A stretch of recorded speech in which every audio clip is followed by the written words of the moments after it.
Hello and welcome to Healing from Within.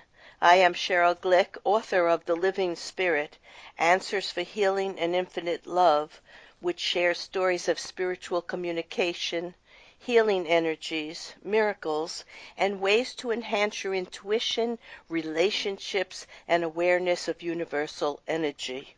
I am delighted to welcome Pastor Tobin Crenshaw, author of The Beautiful Lie, as he offers a way to find faith in a world that seems to have gone mad. Hello, Pastor Crenshaw, and thank you for joining us today on Healing from Within. Oh, thank you very much. Very pleased to be here. Thank you. Pastor Tobin, as listeners of Healing from Within are well aware, my distinguished guests and I share intimate stories and insights into both our physical and spiritual worlds as we seek to merge the best of both and live with tried and true remnants of our soul memories that help us to understand, maneuver, and create our best lives as we find truth and trust in the bigger plan, both individually and collectively, for our evolving world. In today's episode of Healing from Within, Pastor Crenshaw shares an unusual story of how almost 20,000 pastors who leave the ministry every year, and he joined that group in 2009 and developed a deep spiritual journey while working full-time in the criminal justice field. 5 years later, a quadruple homicide led him back to the pulpit. He will explore the 6 human needs that drive all human behavior and discover how to experience lasting joy and the best tools for improving marriage and life in general. Tobin, I always love to ask my guests to think back to their childhood and remember a person, a place, an event, a value, something that may have shown them or others the life path they would follow as an adult and the values they might embrace. So think back for a minute. How did it all begin for you? I'd probably say the person that had the most influence would be my mom. She kind of raised me and my brothers just as a single mom, and she would tell us all the time we could be anything we wanted to be, and she would always encourage us in that.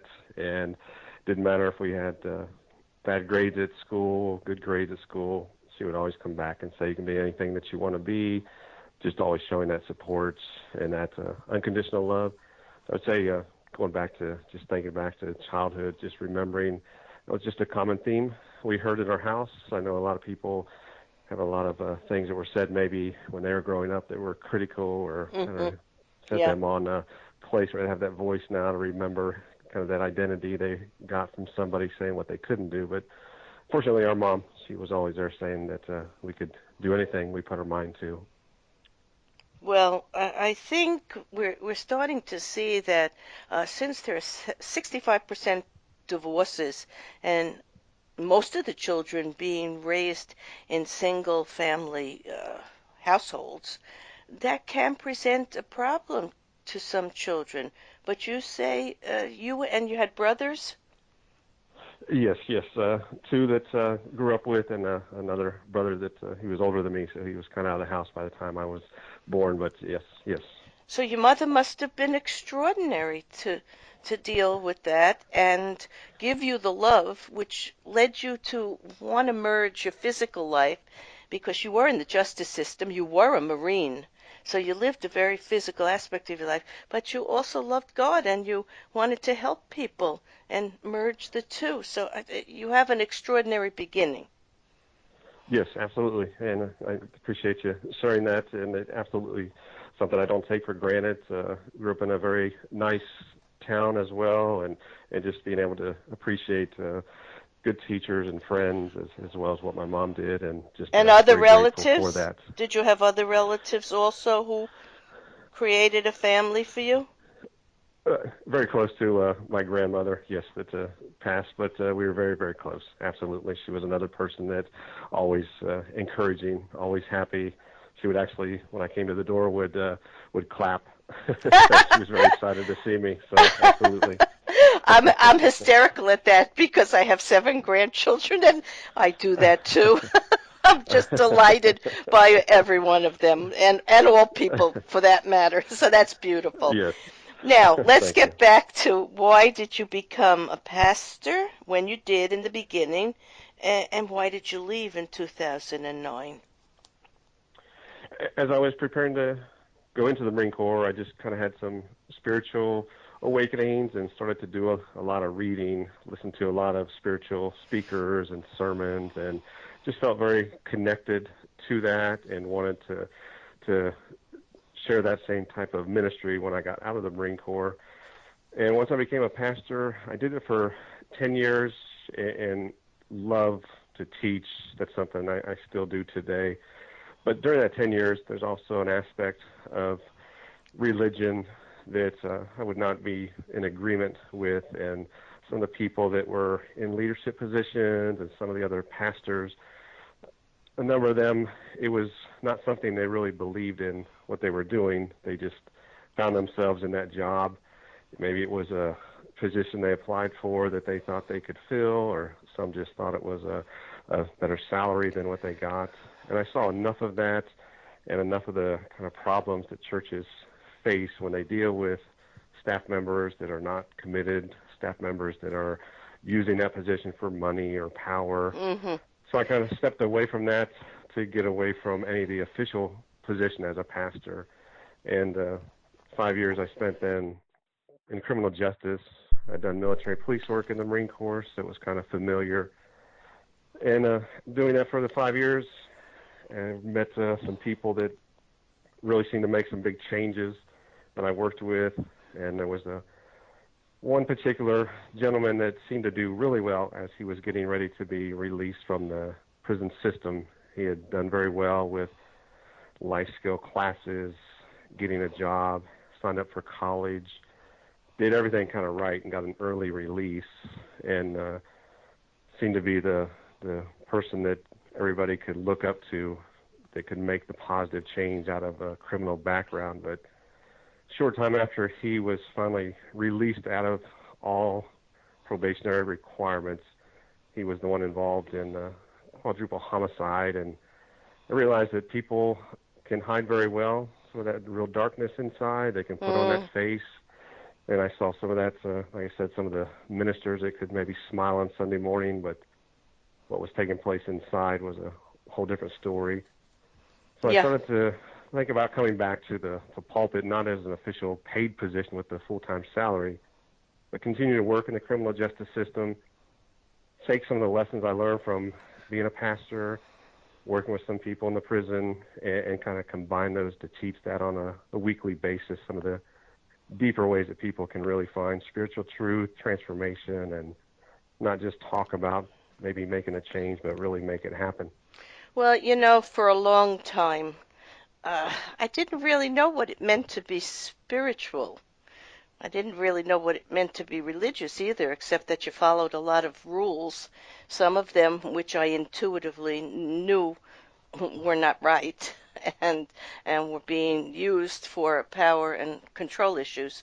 Uh-huh. But I have learned, as I think you have, that spirituality is a search for your innermost being, to know who you are, and to refine who you are, and to learn self-love, and to love humanity, and to love spirit. And it's the greatest journey of all journeys that there are. And people do seek it in religion. Some people may find it there. Some people may find it in music. Some people may find it in the art they create. But really what it is a connection to spirit, to the creative force of energy, and also to our physical life, to do well as a human being, and to merge all of this truth of who we are as spiritual beings having a physical life. And I think that's why you were able to go to different extremes, as a Marine, and being in the Justice Department where you saw so much, what can I say, criminality, so much Yes, oh yes, yes. ugliness or evil.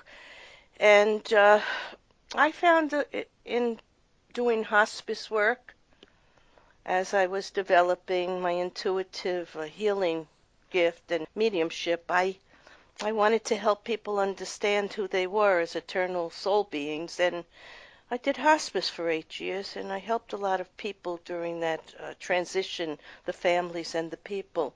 So I kind of think, yeah, that you were looking for the same thing, and you would do whatever you had to. If you had to travel, if you had to go, like the monks go into the mountains, into nature to make this connection, you were ready to do that. And so was I. But really, for us, we had to stay in the world and use this gift, this understanding to help people. And I think that's just what we're doing. But let's go on to what is the best tool for improving a marriage. I started off saying that 65% of the marriages are falling apart because I don't think people understand what a commitment is any longer. It's much easier to run away from the problem than to work through your own needs before going into another situation that probably will repeat the same scenario. So most people think it's learning how to communicate in a clearer, more honest way. What do you think? I was actually gonna mention that. You do hear that a lot. I've worked with Anthony Robbins' company and certified as a marriage counselor as well. And it kind of is the stereotype that people say you need to communicate better, but that's really absolutely just a cliche, but it's not true. In fact, people communicate very well, and when they do, they often say the things that people remember for many years because it was so clear and so hurtful. So it's not the communication. It's the number one tool that's actually been shown to have the biggest impact on marriages, taking it from that chance of divorce that's very high to one in chance in even less than 1 in 1,000 is when couples actually pray together on a daily basis. And the reason for that, it's very difficult to pray together if you're upset with somebody or have hurt feelings. And when you tap into that spiritual aspect and truly pray from your heart together, there's going to be healing that takes place, and there's going to be connection that takes place. So some of the other tools out there that can be helpful are think about each other's needs and things that how you can meet those needs. But if there's one thing that couples could do is begin to pray together 5 minutes a day, and during that time to pray about things that what are 3 things we're grateful for, and maybe then what are some people we could pray for besides ourselves, Yes. as well as each other, and that has the most impact than any other tool. I like that a lot. Pray for yourself. Pray for those you love. Pray for those you don't even know who are suffering throughout the world.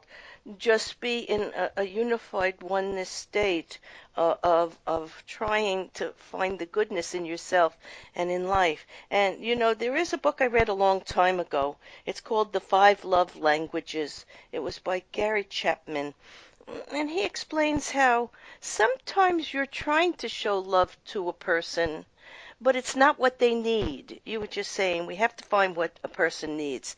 You may have grown up in a home where people said, "I love you," and "you're wonderful," and you need that from your husband. But he didn't grow up in a home like that. He grew up in a home where service was important. If you go to the laundry or if you cook breakfast, or you know, he thinks service and he wants to give you service, but you need to hear the words, or you need presents, gifts, because that was important. So we really have to also understand the language that another person understands and try to, yeah, give them what they need also. And then they'll know what we need. And that's a big part of learning to look beyond yourself, to be selfless, and to understand that we're all so unique, we're all so different, and we might just be missing the mark by not understanding. A little thing like that can make a big shift. Now, I thought about this a lot. In my book, The Living Spirit, I wrote, life is about loving what is, which is never perfect, just a state of conscious change. If we forget about perfection and just be, we will find love in our journey. Everything is perfect for self-discovery. Thus, perfection is the ability to accept imperfection.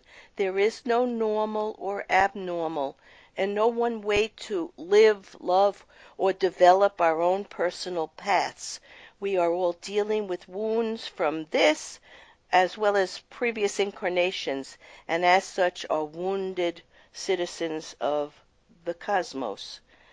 So when we know that, we can be a little kinder to ourselves and to others, and we can really watch. We don't even have to ask them what they need. If we're paying attention, we're going to see through body language and what they reject and what they accept, what is valuable. And it's easy to do what make people happy if we're just really paying attention. Now, let's go on to how do you tap into the intelligence of the heart? You know, the heart and mind are very connected. And all the cells of our body are actually very connected, and one part is wounded, another part doesn't function well. So the brain and heart, as you say, are very connected. So how do we use that awareness to work with people and to love So this people is, more? Yeah. yeah, well, absolutely. It's something developed by HeartMath, and what they do is they recognize in studies that in the womb the heart develops before the brain, and so there's tremendous intelligence in the heart. And what they did is they started to do scans on a person's brain waves and their heart waves, and if somebody's in a negative state, angry, frustration, or fear, the brain waves and the heart waves are kind of scattered, and Mm. they're very different looking than each other. If a person is in perfect peace, if they feel love, if they're completely calm, the brain waves and the heart waves are in sync, and they make a very beautiful pattern then, just a normal rhythm. So the idea of heart math is how do you then maybe not just wait for that to happen, but can you actually cause your heart waves and brain waves to go in sync and feel peace? And you certainly can. It takes about 2 minutes, but it's a simple technique. You just place both hands on your heart. Some people can feel their pulse when they do that. Others maybe won't be able to. But it's the important thing is just put both hands on your heart, and you just breathe a little slower, a little deeper than normal, and you just think of something you're grateful for, Mm. and you kind of step into that moment. And if you feel that gratitude, you think of one more thing and feel that gratitude, and third thing that you feel gratitude for. As you do that, you're actually physically then causing your brain waves, heart waves to go in sync. But then emotionally, you're going to feel the peace, the love. So a lot of people think emotions kind of just happen to them, but for most of it, we do emotions. Yes, The we're things we we're think about, creating it. Mhm. the Yeah. things that we focus on, Yeah. the picture in our mind, how vivid that picture is, how much we repeat that vision in our mind or that thought. But if you just take a moment, hand on the heart, close your eyes, breathe a little deeper, feel gratitude. If they then checked your brain scan and heart scan, you'd see they would match. That person would have identical scans between the two, and they would say, I feel very peaceful right now. Yes, that's So again, it's wonderful. something that's, yes, And, absolutely. and we can suggest it to our listeners to do this many times during the day. It's a good thing to keep yourself in balance, and especially when you see other people maybe trying to draw you into their drama, to just go into your own way of keeping yourself in sync, your heart and mind in rhythm. That's a wonderful, and it doesn't take long to do either, as you said. But I want to mention something that you wrote about because I've always thought about this. I know in the Bible they say when you marry, you should create your own family unit, and parents should take a step a little bit backwards and allow you to do that. But I see in modern day culture, here in the United States at least, many parents don't allow their children to become independent, and it's a very necessary thing. And you wrote about Shalom Arush, a marriage counselor in the Middle East who shared the two most important keys to a successful relationship. She said, spend an hour a day in prayer for the health of your marriage, and never criticize your wife, which some men have learned to do. I have seen this. And it is, she also wrote, it is about leaving the boy and becoming the man you are meant to be. And one of the earliest texts in Scripture says a man is to leave his mother and father and be united with his wife. You don't need your mother to tell you what a good boy you are, and your wife certainly doesn't want to be your mommy.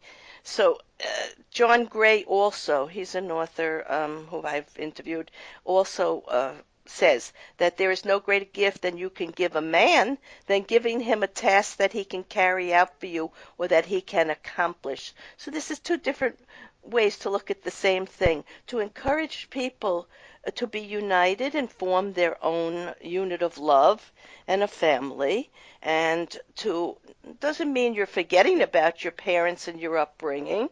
It just means you have another obligation at the moment, and your parents should want you to accept that, but I see many do not allow that. So people out there are listening. Some of them will certainly know what we're talking about here. So a man bonds through action, and a woman bonds through being allowed to create and nurture her own unit. So we need to keep those two things in mind. Now, you had some very, very powerful stories in your book. Which two would you like to share with us that were inspirational, and also I would say they were like miracles, or they were how do I say it? Intervention from the divine. No, absolutely. I think the one that's really spoke to me the most is Ken Gobb. In fact, when I first heard his story, I contacted his office to say, is this accurate or is this embellished? And they assured me it's absolutely happened the way it's been shared, the way it's been written. I got permission to share it, so I'm grateful for that from his ministry. But he was a musician and traveled around the country singing. But after doing that for a few years, he felt nobody really was responding to the outreach he had, and so he was going to resign from the band, and they had no idea. And they were traveling, and they were in a bus that the group was sharing, and they stopped at an exit, and the group got off the bus to go to a gas station to get something to eat, get something to drink. He stayed on the bus and just feeling depressed, feeling like he didn't have any direction and that he wasn't making an impact in other people's lives, trying to figure out how he was going to tell everybody he was quitting. As he sat on the bus for a few minutes, he decided to get off the bus, go get a drink at the gas station. As he walked into the parking lot, the phone began to ring. He picked it up, and the person said, "Is this Ken Gobb?" And his first reaction was that this was some sort of a prank being pulled. And he said on the phone, "Is this some kind of joke?" And they said, "It's not a joke, it's an emergency." And another voice on the phone said, I believe that's him. And he realized there was an operator connecting him with somebody else. They connected him. This person came on the line and began to explain that they were suicidal. They were in another state. They saw a TV show pre-recorded where he was singing. This person said, "God, if you connect me with that man on TV, then I won't take my life." She said she saw numbers in her mind. She dialed those. That was the payphone that he was walking by. And he told her, he said, "This is impossible." He was actually in Ohio. He explained his office was in California. This lady was in Texas. And he said, "This is simply impossible." And they both realized it was that divine intervention. Yeah. And he was able to talk to this person. They both realized God was very intimately involved in both their lives. She felt relief from all the depression. He stayed with the band, wrote a book, God's Got Your Number, and just a tremendous story. So that'd be the first one. The second one is a story that kind of made headlines a few years ago. It was a wonderful just outcome. 12-year-old girl, unfortunately, was kidnapped in Africa. It was 5 men, and whether she was going to be sold into slavery or they were going to keep her Whatever, captive yeah. for ransom, they hadn't decided yet. But after they had traipsed her through the jungle for a week, she got a chance to escape, and she went off running. These 5 men began to chase her. Out of nowhere, a pride of lions came out, attacked these men. She was able to keep running. She ran to the road. She collapsed on the road and began to cry. The men could see her on the road. They kept trying to figure out a way to reach her, but then the lions came down and laid down on the road close to her and wouldn't let these guys get anywhere near her. Eventually, a police car drove by, saw what was happening, took the girl into custody. The men were arrested, made worldwide news, and the reporters asked the police chief what he had to say. He said it's obviously a miracle, and he said the lions have never been seen again since Of that day on course the road not. where they saved that girl. Of So, course not. They yeah, were angelic lions of another dimension, absolutely. and it was a miracle. Yes. Well, this is a good place for me to say, yes, I love that story too. Recently, I was interviewed by Ruth Anderson. She's doing a women's summit on enlightened women living their spiritual path, and I was interviewed, and she told me that in meditation, she was told that right now, 500,000 angels are on the planet working with us to help create miracles, to help people once again remember that their soul's having a physical life, and to connect us to the universal source or the creative force, whatever you wish to call it. And, as a Reiki energy healer, I have and do witness miracles, large and small, all the time. And Hmm. recently, it must be now 2 months ago, there was a boy who was thrown from the third floor of a mall in Minnesota. And Yes. are you aware of that? Yeah. And Yes. I saw his beautiful, light, smiling face on Twitter, and I started to cry, and I sent energy every day for weeks, and I could feel how hurt he was and how bad it was. And one day on Twitter, I saw he was alert, and recently I just saw again he is out of intensive care. And I thank God for the miracle because I think he has something important to do in this world. And there were probably lots of people sending healing and praying for him, people who didn't even know him. Oh, But absolutely. Yes. But there it is. It's all around us. And for those out there, we want them to have an understanding that you need to focus your thoughts, your words, your actions on things that are really meaningful because we are creating our life. We are creating the world that we live in. And I want to thank you, Pastor Tobin Crenshaw, author of Beautiful Lies, Finding Faith in a World Gone Mad, for a most expansive and truthful rendering of stories on your personal journey, beginning as a military police officer, probation officer, and mentor to those who transition from prison to halfway houses, and also for your interest in religious training and many interactions with people who suffered unimaginable challenges on the edge of divorce, of contemplating suicide, or being unable to reach a goal, and also for the many depressed people who do finally find peace of mind through guidance, sensitive guidance like you offer. You have produced a book that brims with wisdom and has quotes and stories of leaders throughout history seeking to know both human and divine nature. And to learn more of these amazing feats of courage and love and to purchase the book, go to PastorTobinCrenshaw.com. In summarizing today's episode, We have traveled the often untraveled path of engaging our own self-doubt, so we find that within us is an alignment through our soul and faith to a higher universe of love and eternal life, and we can build with resilience and hard work the way to loving life and living out our dreams. Pastor Tobin Crenshaw has expressed this eloquently and wrote, "It is widely accepted that there is a vast difference between a justice system and a legal system. The latter is what we have. The former is what we wish was true.